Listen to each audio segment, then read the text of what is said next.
नमस्ते बच्चों, मैं तुम्हारी हिंदी शिक्षिका तुम्हारे सामने पाठ 1 का अभ्यास लेकर बैठी हूँ। ठीक है, तुम लोग देख पा रहे होगे। ये है अभ्यास का पाठ 1, हम पंछी उन्मुक्त गगन के, जो हम लोग कविता के माध्यम से अच्छी तरह पढ़ चुके।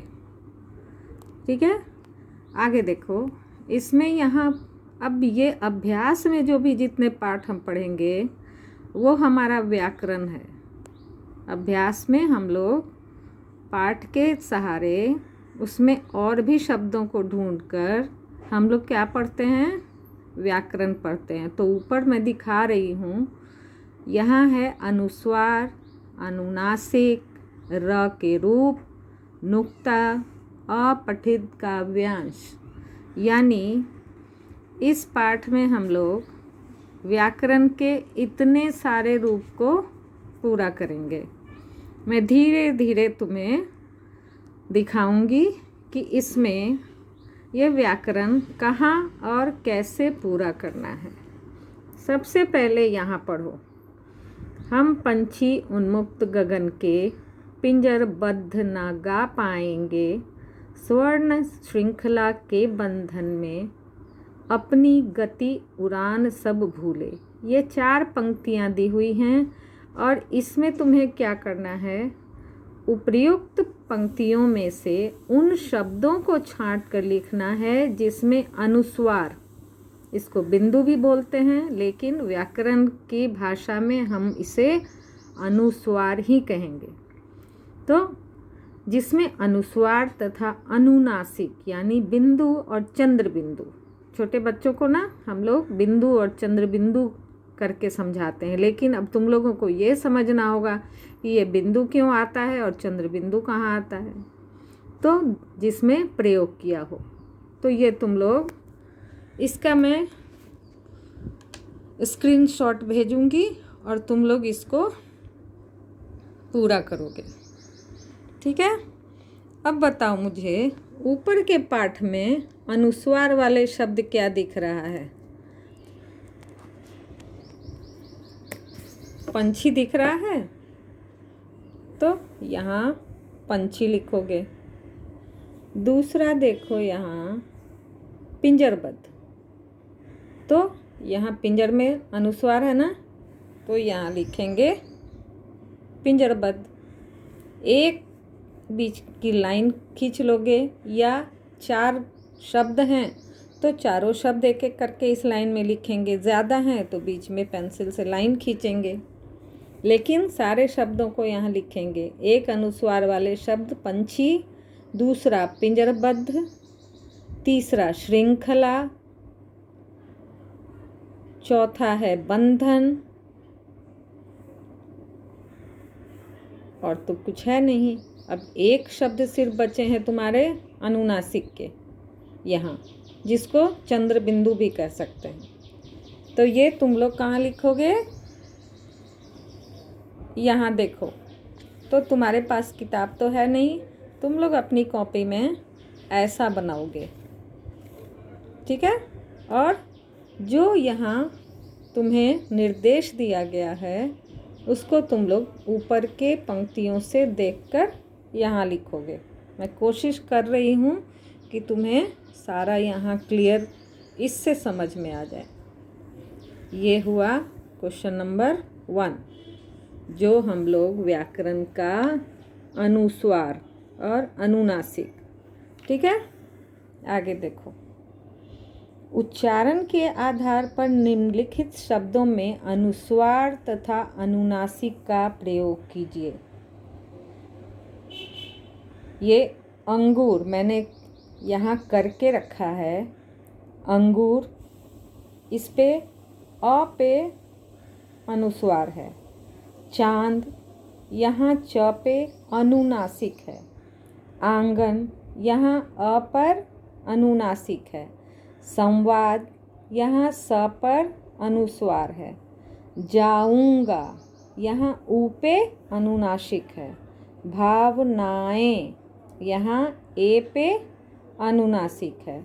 मुझे लगता है कि इतनी बातें तुम्हें अच्छे से समझ में आ गई होंगी। ये तुम्हारा पहला पाठ का है। आगे देखें, आगे क्या बनाना है, क्या कहता है हमारा बुक।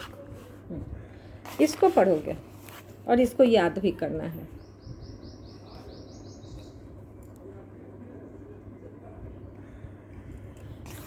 जिन वर्णों के उच्चारण में हवा नाक से निकलती है वहाँ नियम के अनुसार अनुस्वार का प्रयोग किया जाता है। ये ध्यान देने की बात है कि जिन वर्णों के उच्चारण में हवा नाक से निकलती है वहाँ नियम के अनुसार अनुस्वार का प्रयोग किया जाता है। वर्णमाला के सभी वर्गों के पंचम वर्ण के स्थान पर इसका प्रयोग किया जाता है। जैसा कि मैं पंचम वर्ण शायद पिछली कक्षा में बता चुकी हूँ, तुम लोग भी इसको पढ़े होगे तो एक बार समझ लोगे पिछले पाठ से, और नहीं तो यहाँ दिया हुआ है, इसको अच्छे से समझ लो। दूसरा देखो, जिन वर्णों के उच्चारण में हवा नाक व मुंह दोनों से निकलती है वहाँ अनुनासिक का प्रयोग किया जाता है। ये सारा तुम लोग वीडियो जो भी दिखेगा उसमें से देखकर इसे अच्छी तरीके से लिखोगे और याद करोगे। मेरा सारा कार्य जो है वो लिखना और याद करना दोनों होगा, ध्यान रखोगे इसका। अब यहाँ देखो, निम्नलिखित शब्दों को ध्यान से पढ़िए। कटोरी, स्वर्ण, प्रेम, डरना, पर्वत,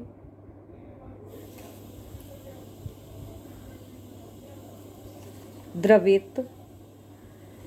यहाँ तुम ध्यान दोगे कि हम लोग व्याकरण का एक और पाठ इसमें था, एक दिखाती हूँ, र के रूप देख रहे हो। अब हम लोग इस र के रूप को इसमें पढ़ रहे हैं। कटोरी, इसमें र का कौन सा रूप है? र पूरा लिखा हुआ है। स्वर्ण, इसमें र आधा है, इसको रेफ कहते हैं। प्रेम, प में आधा र लगा हुआ है। डरना, ये पूरा र लगा हुआ है। पर्वत, इसमें भी आधा है। द्रवित, इसमें भी र का आधा रूप है। देख रहे हो, उपर्युक्त शब्दों में र का प्रयोग अलग अलग रूपों में हुआ है। र के इन विभिन्न रूपों के प्रयोग को समझें। यहाँ देखो, र, जब र स्वर सहित हो, स्वर होता है अ आ ई का उच्चारण, वो स्वर वर्ण के होते हैं, और ये हैं व्यंजन, तो बिना स्वर की सहायता के हम व्यंजन का उच्चारण नहीं करते। इसलिए यहाँ लिखा है कि जब र स्वर सहित हो, यानी जब स्वर के साथ होता है तो ये र पूरा हो जाता है, पूरा र होता है। जब र स्वर रहित हो यानी आधा हो जाता है, जब स्वर का साथ नहीं होता तो आधा हो जाता है। जब र स्वर सहित हो लेकिन उससे पहले वाला व्यंजन स्वर रहित हो, जैसे यहाँ प आधा है इसीलिए इसमें र का प्रयोग हुआ है।